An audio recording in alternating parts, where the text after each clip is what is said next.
Alison Solven with Stamp Crazy.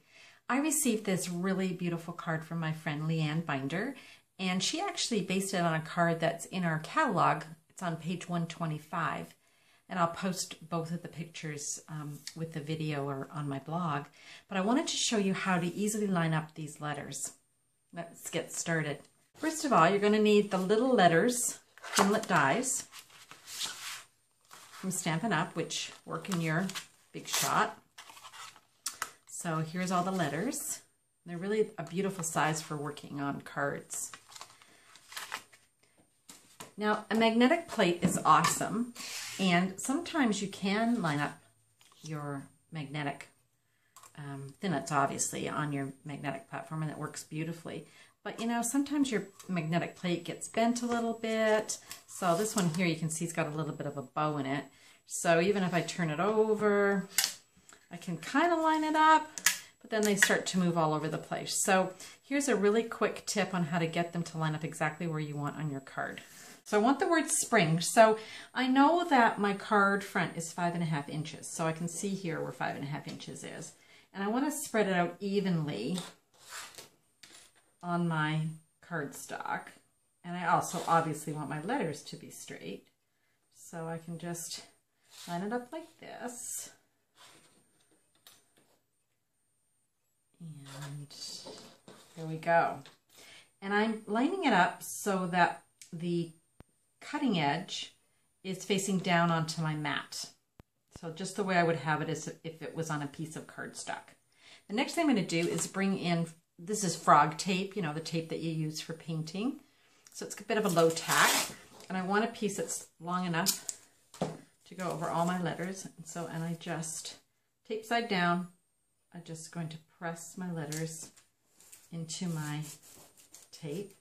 I want to press hard so they all stick. And then when I peel it off, you can see that I've got my letters here. Now, just to make it a little bit easier, I'm just going to trim off a little bit here on the edge. I don't want all this tape, because I don't want it to get onto my cardstock. And then the way I did it was I brought in a piece of wax paper, and I'm just going to stick that on my wax paper, just so that it's not directly onto my cardstock.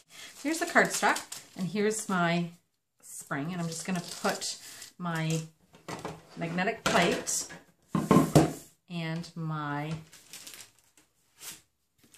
bottom plate, and then I'm going to put my cardstock and my wax paper, and then my words. And of course, the magnetic plate's going to help them stay in place, and so is the tape, because I've taped that down like so. Okay. Then I'm just going to put my top plate on and go and run that through the Big Shot. Okay, I'm going to bring that in. And then when you just peel this off, your letters come out, and there's your word spring, just what I want. And I'm going to just back it with some designer paper. The only thing you want to do is come back in and just poke out the P and the R. You need those little bits that obviously make a letter. So you're going to put your R and your P little bits in there. Okay, so here's Leanne's card again. Now Leanne has gone ahead and she's actually used a sewing machine to stitch all the way around here, but if you don't want to go to that trouble, you can make a faux stitch. So I just poked around with our templates. There's a little template, and you just used your paper piercing tool and just go all the way around and make little holes. And then I just used our white gel pen and connected the dots. And then that kind of has a faux stitch look to it. So I hope you've enjoyed this quick tip and just an easy way to line up your letters from Little Letters. Thanks so much for watching. Happy stamping.